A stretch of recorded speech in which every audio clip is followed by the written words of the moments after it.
Welcome to today's deep dive into Finsit. My name is Phil Hobden. I'm going to be your host for today's call, and I'm joined by some awesome colleagues of mine from around the Walters Club business, Andrew and Ben. I'll give them proper introductions later. Whilst I do an introduction, I'm going to launch our first poll of the day. So our first poll of the day is, are you already using reporting and forecasting tools? So are you already using forecasting and reporting tools? So my name is Phil Hobden. I'm head of digital sales here at Walters Club. I've just been with Walters Club for about a year, but I've been working with accountants in technology for about 8 or 9 years now. In fact, I got my break in the business, in the industry. My big break was actually selling forecasting and reporting tool for another piece of software. So this is definitely my comfort zone and somewhere that I'm very kind of comfortable talking about. I'm joined today by Ben Cunliffe. Ben is a senior product manager here at Walters Club. How long have you been with the business, Ben? So I'm coming up to 3 years this year. So it's been a really interesting 3 years with Walters Club. And I look after a number of products within both the CCH suite, which Walters Club is very well known for, and some of our other brilliant products as well, including Twinfield, Basecone and Finsit. And I have been in the accountancy software and finance industry for, I think that's also 10 years this year, Phil. So I started out at another company many moons ago. I was kind of specialised in accountancy, financing, bookkeeping, and those kinds of products. Nice. By the way, if you have just joined us, please vote in the poll. Are you already using forecasting and reporting tools? So we'll pull that to a close after I introduce Andrew. So Andrew Spink is our digital specialist for Finsit. He's part of my team here at Walters Club. Andrew, do you want to do a brief introduction about yourself as well? Yeah, so I've been in the business a very long time, way back since February this year. So pretty new to the business, but I've been in the industry for about 10 years now. But yeah, I'm specialising in Finsit and all things Finsit. So yeah, working very closely with Walters Club in the UK and also Sweden, where Finsit was kind of founded as well. So yeah, kind of excited to be showing you what we have today. Excellent. Well, look, thank you everyone for answering our first poll of the day. So I'm just going to draw that one to a close now. Pretty much a 50-50 split of people using and not using forecasting reporting tools, which is quite interesting. So I'm going to launch a second poll, and this is just a quick question of what you're using. This is a free-form poll, so we'd like to just get an idea of what forecasting and reporting tools you're using currently, if you are. So obviously expecting a slightly lower answer, but you can just put anything in here, whether it be one of the F's, whether it's Excel or some other product. So please pop something in there, and we'll keep this one open for a little bit because I'm going to run you through what we're going to talk about today. So first up, Ben's going to talk around the growing trend of advanced reporting. So he's going to take a little bit more of a deep dive into reporting and everything else. I'm going to give you a little bit of an overview of Finsit, its purpose, capabilities and benefits. A little bit of background from my time working with hundreds of accountants around this sector. Then Andrew is going to give you a quick demo, not a quick demo, quite a good demo around Finsit, show you a little bit about what it actually does and kind of touch on it from a very, very high level. And then obviously we'll pop in some questions and answer any questions you have. You can ask questions at any time, again, via using the Q&A. So please feel free at any point to drop a question in the Q&A and we will pick it up and ask. Try not to use the chat for questions though, because that gets a little bit confusing. So we've had some good answers. Is there anyone else that's answering this one? I think we might be there or thereabouts, so I will end that poll as well. Or someone got their answer in just as I was ending it, Ben. That was good. And I will now pop over to Ben. Hi, good morning, everybody. Thank you very much for joining us. So my name is Ben Cunliffe. I'm a senior product manager at Walters Club Tax and Accounting UK. And I'm here today to give you a little bit of an overview of what we've found in the market. So I'll give you a bit of background before we move on to the next slide. But essentially what we do at Walters Club every single year is we do an enormous amount of research into the state of the market, across all elements of accountancy. So it's not just advisory, it's also compliance. We look at emerging technologies. We look at attitudes to technologies. We look at what struggles that firms are facing. And we go out to, pardon me, thousands of SMEs, thousands of accountants every single year, and we get their views on what's happening in the market. And as you can imagine, that gives us an enormous amount of data and a really, really great insight that helps us direct what we're doing with our products, what we're doing with our services, and just to make sure that everything that we are developing at Wolters Kluwer solves a problem. And that's one of the reasons that we've been so successful, as I said, not just with our CCH brand of products, but also with multiple other products that are in the Wolters Kluwer suite. So the information that I'm going to share with you is just a really small segment of the exercise that we undertake every year. This is just focusing around advisory trends within the market.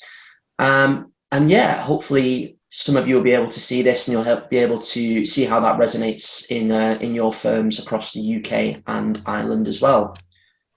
So if we go on to the next slide, please, and I'll take you through some of our survey findings. So firstly, and this is one of the most important ones, year on year, the advisory market is growing, okay? And that's pushed mainly from two different sectors.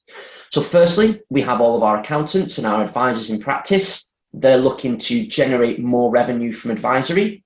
And second of all, from the SMEs, so from your clients, and they're actually hungry for better advice as well. So we can drill down into that and get a few more of the stats, and I'll start to kind of throw some numbers out. So firstly, if we look at what our SMEs were saying, so the your clients that we went out and surveyed across the UK and Ireland, 70% of those SMEs that were surveyed are expecting their TA roles as business advisors to grow over the next 3 years. So they're putting that onto you. They're expecting better business advice, more consistent business advice from their accountants. And the main reasons for this are navigating the economic uncertainty at the moment. So we know there's a lot of rising costs, and with rising costs do come an uncertain future.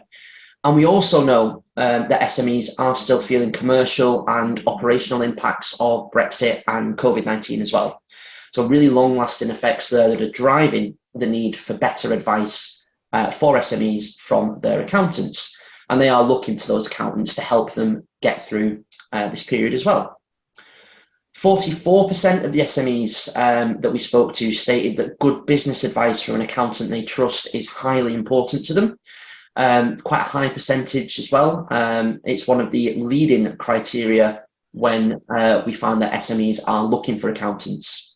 So yeah, nearly half of all we said put that as one of the most important elements at good business advice. That's what's most important to them. And a similar amount, 46% of the SMEs that we spoke to said they're actually considering switching accountants because they need better business advice. So again, this is a huge, huge opportunity for firms in the UK who are looking to grow, who are looking to bring on more clients and kind of branch out into those services as well. Again, with that huge opportunity for those firms who are looking to grow, also becomes a huge risk for those firms who might lose clients. So nearly half of all the SMEs that we spoke to said that they were looking for better business advice and would potentially switch. So really, I suppose a call to action for the firms who are on the call today, look at the kind of business advice that you're offering at the moment. Just try and ensure that there is no churn risk if possible. Obviously, you want to try and keep as many clients as you can. The ones that aren't a pain in the backside, I've been working in the industry long enough to know that there are those clients, but presumably you'd want to keep them all. So yeah, really look at that and make sure that your offering is watertight, that those clients that you are servicing today aren't going to go elsewhere for better business advice. So that's just a really kind of small segment of the entire survey that we did that's just focusing on those SMEs. But what if we look at the accountancy firms? So obviously as well, we're also speaking to a lot of accountancy firms, Wolters Kluwer firms and non-Wolters Kluwer firms as well. And this is anywhere from, the top 100 where we play quite heavily right down to, single part-time sole traders, kind of Fred in the shed who's doing a couple of tax returns at the bottom of his garden.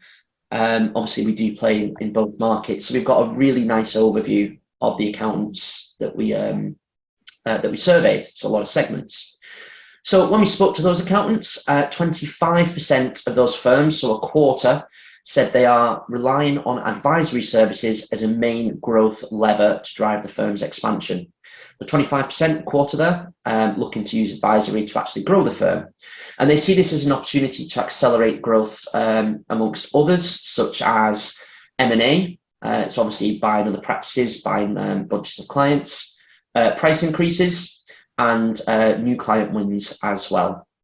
So a big chunk of growth coming from advisory services specifically, as well as other new services, which is separate.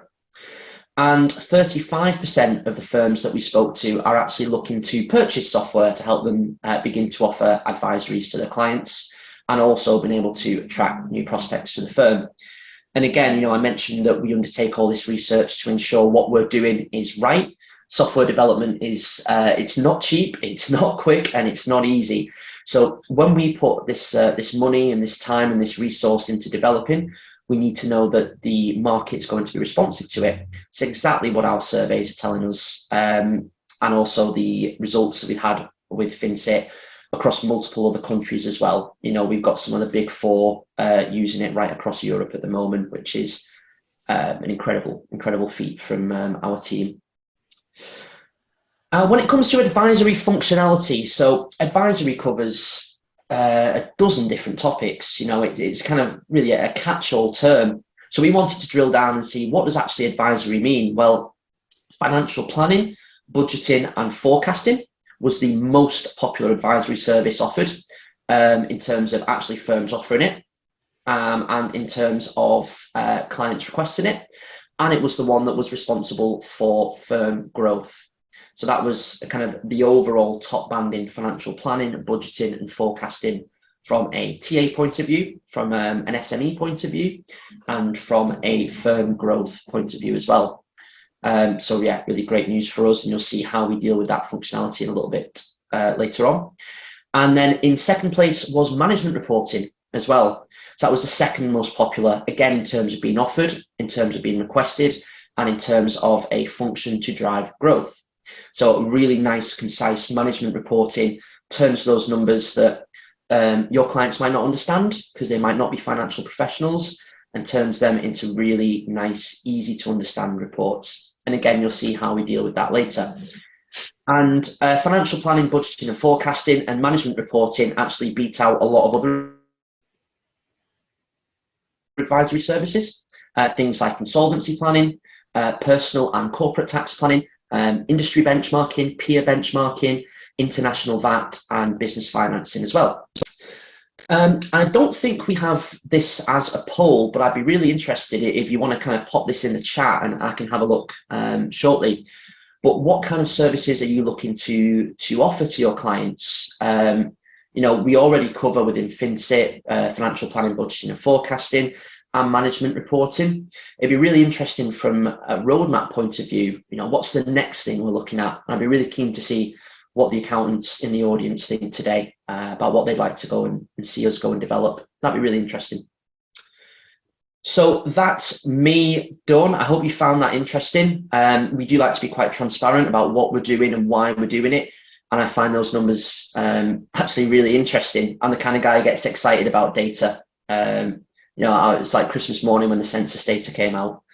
So yeah, and hopefully you can resonate with those numbers in your firm as well.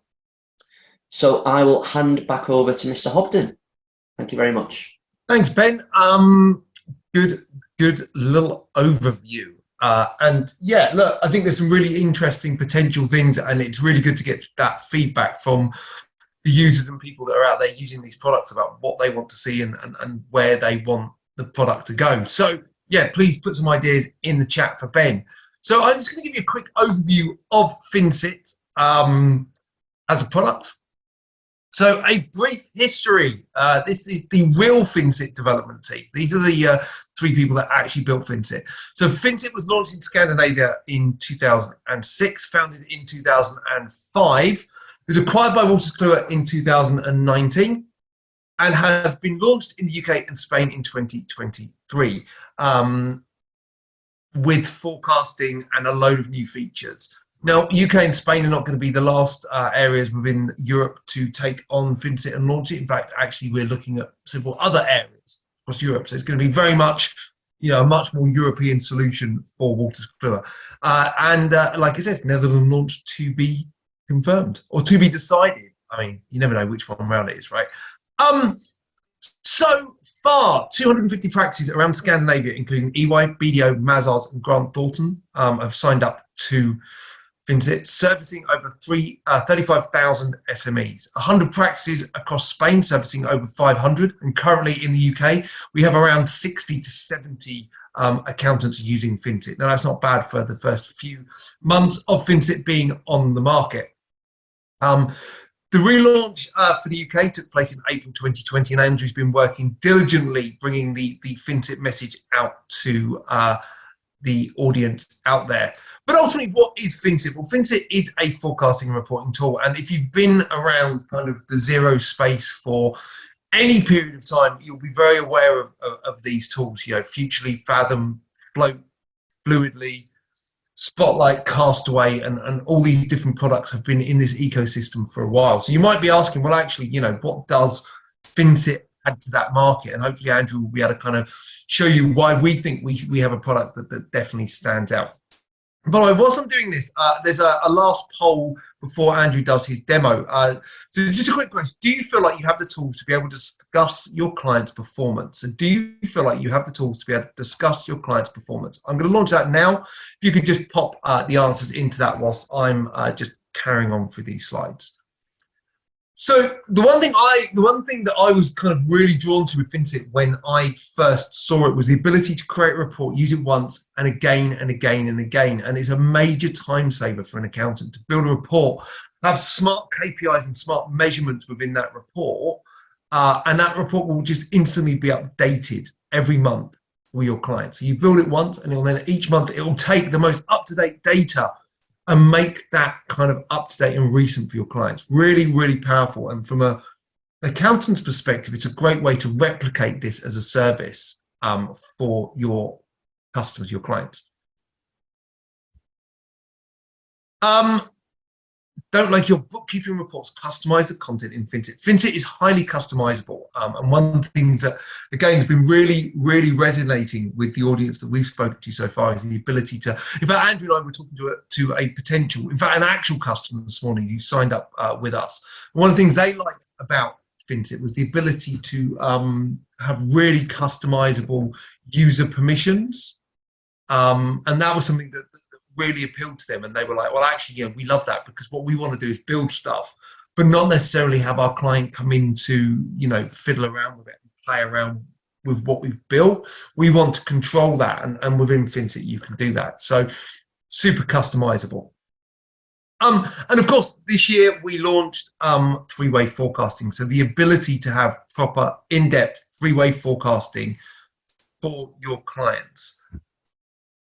So, oh, sorry. It's a funny setup with Zoom. Sometimes, like your pictures go over your slide, so I didn't see that last one.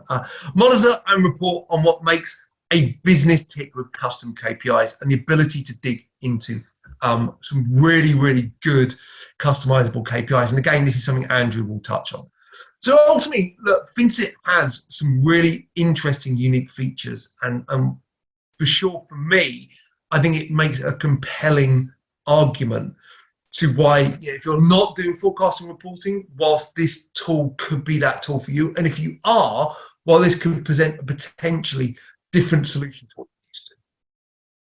See how the poll's going on there. Ben, is there anything you want to add to kind of the what is Finsit and the why, and why it really stands out in what is, let's be honest, quite a crowded market, right? Yeah, I think one of the things that we find that we win on time and time again is this customizability. Is that a word? I'm going to use it. Customizability. Really what we're doing with Finsit is we are in the business of making the accountancy practice look good. So when you go into Finsit, it can be branded. You can have your own logo on there. We can change the color schemes. This isn't about Wolters Kluwer saying to your clients, this is Finsit, look how good Finsit is. This is about saying, look how good Phil Hobden Reporting, or Phil Hobden and Co. Online, or Spink and Hobden Online Reporting, and you can change the name of the product. So that's one of the things that we do win on quite a lot. You know, we are in the business of trying to make you guys look as good as possible. Yeah, I like that. I also like the idea of Spink and Hobden reporting. I think that could be we could be onto a winner there, maybe. So look, we've got again, it's a relatively even mix across everyone that's answered on the poll. So you know, between the three options, it's almost kind of 35%, 35%, and whatever's left. Clearly, I'm not an accountant. So what I'm going to do is I'm going to hand over to Andrew, and Andrew's going to kind of walk you through Finsit. Remember, any questions that you have when Andrew starts the demo, if you can pop them into the Q&A, and then at the end of the session, I'll make sure Andrew answers them. Or if it's super relevant to what Andrew's talking about at the time, I will get him. I'll just interrupt him quickly just to ask. So if you could pop any questions into Q&A, that would be ace. But Andrew, if I stop sharing, and then over to you. Thank you, Phil. So yeah, good morning, everyone. I will just share my screen with you. I'm not as familiar with Zoom as I am with Teams. Can everyone see that okay, Phil? Can you see that okay? Yeah, perfect. Excellent. Okay. So yeah, so I've been, as I say, involved with Finsit for a couple of months now, and really sort of been having some great conversations with people out in the industry, accountants and current clients, yeah, it's been really well received, and I know that there's lots of exciting enhancements coming in the future as well. We're all very dedicated to wanting to make Finsit, you know, eventually become that market leader in terms of sort of being able to offer advisory and forecasting, you know, to your current client base. So with that being said, when you come into Finsit here, you've got different ways to access. You've got the information down on the left hand side. You've also got hyperlinks throughout that you can jump into different areas. So the first page we start to come onto is this overview section. So this just gives you a graphical view of your company's current financial performance. Up here on the right, we're in February, but if you want to look at this over different months or quarters, half years or years, you can do that. And then this will show you, you know, this sort of physical representation of a P&L. So it will show you what the profit and loss is per month and the corresponding profit and loss for that period as well. These boxes down here, you can turn on or off. So if we want to look at income and year-to-date income, if we want to turn year-to-date profit off as well, we can do that. So these are kind of live graphs that we can drill into. And then we can compare what we need to. This graph below here, this is the company. So again, this is kind of a view of the balance sheet. And this basically is showing us our assets and our liabilities at the beginning and end of a period. Again, you can go into these hyperlinks. So if I go into this company here, we've pretty much got that same information. There we go. So I do live in Devon. I do live very remote, and internet is not brilliant. So yeah, we've got the company here, and then these assets and income and assets as well. And we can click on these and open up these different cards that just provide you with further information as well. A little further down, we have KPIs. So this will just give you a better indication of how the business is doing. These are the standard ones that are out of the box, these three here. But you can go into kind of the business settings area of Finsit, and you can customize which KPIs you want to be showing as well.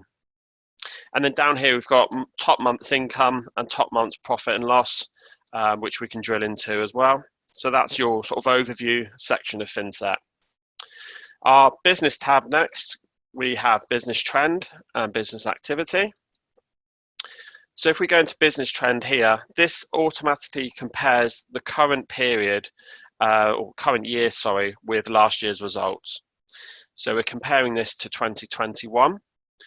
You can also compare this to this year's budget. So we have that option in there as well. And then again, down here, these 8 boxes can be turned on or off. So you can look at the information that you want to sort of compare against. These blue dialog boxes down here, these automatically generate a commentary based on the differences between the 2 years that you're comparing, or if you're comparing against the budget. And these hyperlinks will take you into the main budget in here as well if you need to. We can go into business activity. And again, we can look at periods on the right-hand side, so we can pick which month we want to look at. We can look at the entire business, so or we can also look at it by sort of cost centers. So we can split this out geographically if we need to. So we can split that out here, and we can divide this by looking at a daily view or a weekly view or a monthly. And this just allows us to look at sort of a day by day for the entire month, and then we can see the income and costs down here. Again, turning on or off the information that's relevant. If I click on the 10th of February here, we can then below see the information, so we can see all of the different income and cost elements that have been accounted for on that date. And then these blue hyperlinks take us into the transactions or the nominals as well, if you want to drill down for sort of further activity as well. I've already been into the company, so I'll just jump into the KPI section here. So within Finsit, in terms of KPIs, there's a lot of sort of standard KPIs that you can get kind of out of the box. So this KPI here, we're looking at net sales. So here we can see the current value of that KPI. And then we can also look at that KPI's development over time. But up here, if we click select KPI, I think there's about 160 KPIs that are sort of standard out of the box that you can look at. But if you want to create your own financial KPIs, you can do that. You can also create your own custom non-financial KPIs.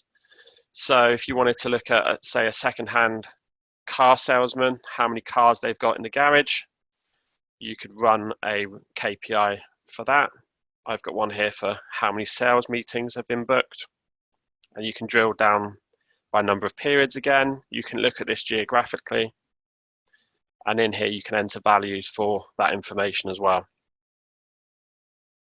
We can compare KPIs. So these are often analyzed together. So on this one here, we have 5 KPIs that are showing. So they're all layered up one over each other.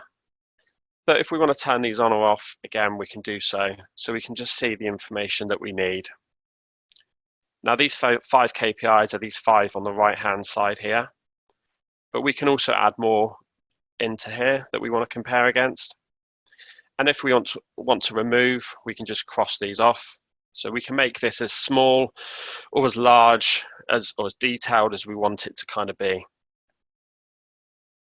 And then down here, you can see the KPIs for the months by the numbers. If you don't want to look at sort of KPIs on top of each other, then KPI reports is really good to show. So you can see them kind of, again, these same 5 that I've got here on the right-hand side. I can pick the ones that I want, but then I can look at these one on top of the other like so. So this is really good for kind of management reporting. And there's lots of firms that like to sort of share this information with their clients as well. In terms of reporting, so we've got a reports archive here. So here we can view all of the previous profit and loss or balance sheets that have been produced by the company. Once these have been produced once, they automatically then roll forward. So when it gets to March, April, May, or the next quarter or the next year, these automatically populate in here as well. You've got the ability to customize reports as well. So this is the area where you can do that. So we've got a custom profit and loss report here. You can do that by creating a new template on the right-hand side. You can import a template from a file. You can also create a common archive of templates. So this P&L dimensions one I've done here is this one. You can lock them down too. So when your clients log into Finsit, they can only see the reports that you want them to see. And again, these reports will roll forward each month. So we've just got a customized profit and loss one here. In terms of creating one from scratch, I'm just going to do it very quickly. but we can just start to kind of build this out with a couple of clicks. So we could add in our assets here, and we could add in, say, income. And very quickly, then we can start to see that we can build this out, and we can expand down on a more granular level on how we want this report to look and feel. And then you can save that template so that it will be available for other clients as well. So management reports, this is one of the kind of key areas that we have within Finsit. And as sort of Phil and Ben was alluding to, it's kind of that idea of you build this report once and you can use it many, many times. So it has dynamic fields within here. So this report I've got set for February. So these are published in Finsit. They're available to you. You've got spaces throughout to insert your narratives. So these can be, you can just put in whatever narrative you want to. You can insert from a list of predefined text.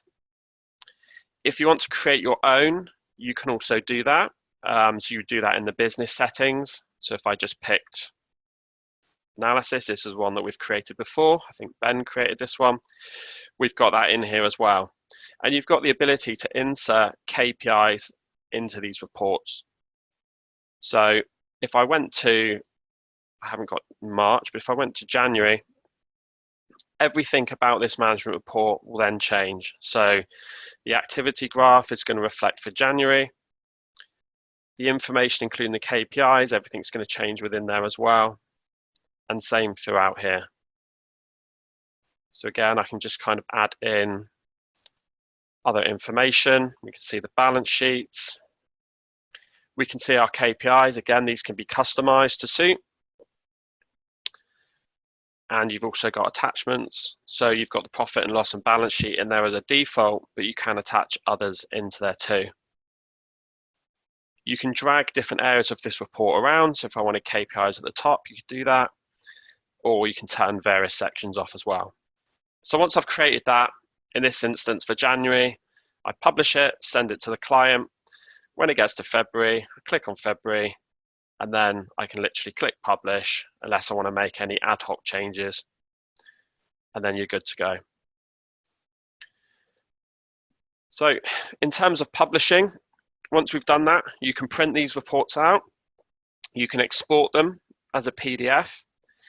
If these management reports are then not 100% correct, you can choose to withdraw them.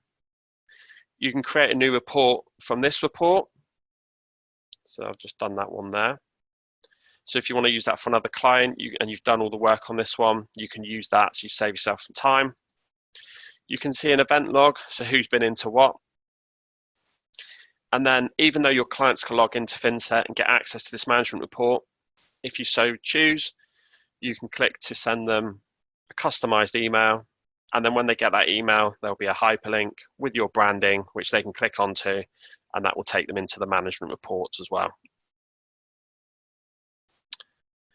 So that's most of the area within Finsit that I want to show other than the forecasting. So we're going to dive into that now. So the forecasting, as sort of Phil said, is our sort of three-way reporting tool. So it enables you to kind of take your existing sort of bookkeeping data for the past, however many months, and then it allows you to kind of add your predictions on top of that, and that will form a future P&L, a balance sheet, and a cash flow report. So the first time you click on this forecasting tab here, you need to go through some settings like a wizard just to set that up, and then that will help you calculate the forecasts. But I'm just going to, as I've done it before, I'm just going to go into my templates. So this is my Blue Peter style one that I've done earlier, which I will show you in a minute, which has a lot more data in. But for now, I'm just going to show you what a blank template would look like, just to kind of give you an idea of how we can start to build a forecast. So there we go. So we just come into here. We land immediately onto the P&L. So if I go back, so from 2023, and in this case, I'm looking back over the last 24 months. In grey here, we can see everything from actuals So everything that's happened up to February 2023. We can see all of our income and our cost elements as well. So then going forward from March 2023, there's no forecasting going on here at the moment. So within a couple of clicks, we can start to build a pretty decent forecast. So if I click on some net sales, we've got a few different types of prediction rules. So you can do a prediction on a linear regression. So that's a forecast based on the relationship between previous data. You can forecast from actuals. So you can look at data from that same period, but in the past. So we could look at March 2022 and March 2021. You can look at seasonal trends as well. So this will look at a mixture of from actuals and also linear regression as well. And then you can also do rules from a constant, which will look at, from a certain date, say July, and then onwards from there. We do have smart predictions, but I won't show that today because it's currently in beta. So in terms of here, I could just do a linear regression. I could look at the last 24 months. I'm just going to leave that as it is for now. And very quickly, there's some information in there. On the right-hand side, you can see the rule that you've set up. You can delete it, change that rule by editing it. You can see from actuals what's happened so far and then what the predictions are going to be showing you. If I go to goods for resale, we could do from actuals in this instance, look back over the last 24 months. Let's say there's a 1% growth as well.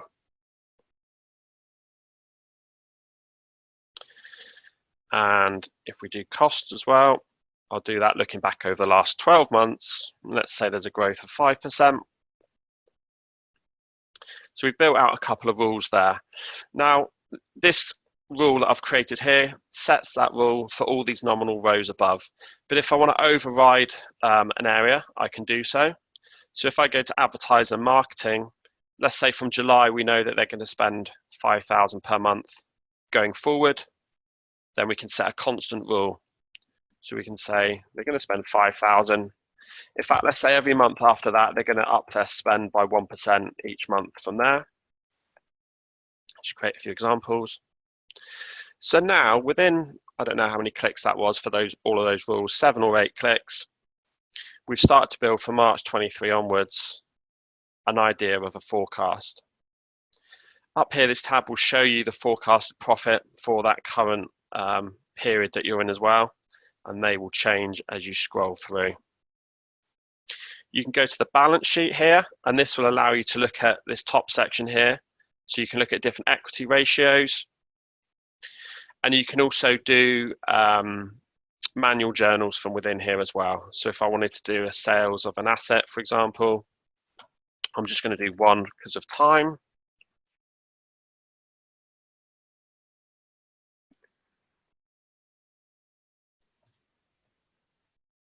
Put in our credit, our debit. Now we've moved a manual journal or created a manual journal to move that to the business bank account as well. So most of your forecasting will be done within the profit and loss section and your manual journals within the balance sheet. So I'm just going to jump back now to, here's one I did earlier, just because there's a bit more data and it will give you a bit of a better picture when I come to the cash flow. So this cash flow tab, this is this top section here is where you'll kind of analyze looking at the cash balance. So you can see from February or March 23, things are kind of trending up. Everything's going well. Based on our forecasting, we're going to run into maybe cash problems in July. So maybe then we need to sort of have those conversations with the client. Maybe they need to look at some sort of loan to get them back on track. And then again, we can see that things start to go nicely. As a predicted low point here for January, sort of 2026, you can see it kind of starts to take a downward trend here, and that's just based on this demo data. But based on the information you've put within the profit and loss on the balance sheet, you'll be able to then see that cash balance within the cash flow report. Once you've finished with your forecast, you can then publish. And then what this will do, if I view this forecast, It will still be a live document, so you can go through, you can click on various sections, but it's in a read-only state. So when your client is looking at this with you, or they're logging in, they can't actually make any changes. In terms of published forecasts as well, when we publish a forecast, we can go back to any of them that we want to. And there's this kind of key information in here just to kind of give you an idea of where their forecasted profit is as well.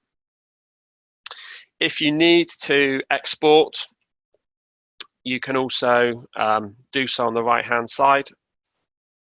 It's a fairly new addition. You've got this export tool. And then it will just open up the forecasting tabs for the profit and loss, the balance sheet, and the cash flow into an Excel spreadsheet that you can look at as well. So that's kind of a very sort of semi-deep dive within sort of 20 odd minutes or so on the forecasting and the other areas within Finsit as well. So yeah, I kind of open this back up to Phil and to Ben, or if we have any questions also.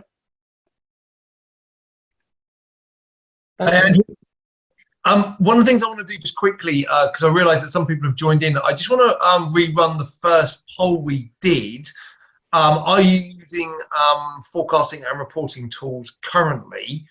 So I just want to, I'm just going to rerun that because obviously there's a few more people in the room now. So I know some of you may have answered that originally. If you wouldn't mind answering that again, that would be great, just because it gives us a bit of a wider view of who's in the room. So if you wouldn't mind answering that one, everyone that's on there, because I know we've had quite a few people dial in after I did that poll, and it's a good grounding question for us to reach out when we have follow-up conversations down the road. And there's a couple of questions that I answered within the Q&A box. So there's nothing else there to answer. Ben, is there anything else you want to add? No, just going through some of the questions at the moment. I just think it's worth highlighting that if you are a CCH one-click user, you can take data from Xero, Sage Business Cloud, Twinfield, QuickBooks Online, and Exact. And if you are not a CCH one-click user, we have a direct integration with Xero Bookkeeping as well. So you don't have to have CCH to use Finsit with Xero. And we are also looking at bringing in some other integrations in the near future as well. So if Xero isn't your bag, if you are a QuickBooks Online user or a Sage Business Cloud user, do pop that in the chat. It'd be really interesting to see what kind of bookkeeping systems our clients are using. And obviously that will help us when we come to develop the product out further. I think there are a few questions coming in. Babaji, do apologise if that's not the correct pronunciation. How do we load transactions or trial balances into Finsit? So as I just mentioned, there's a direct integration with bookkeeping softwares. So for example, we have direct integration with Xero.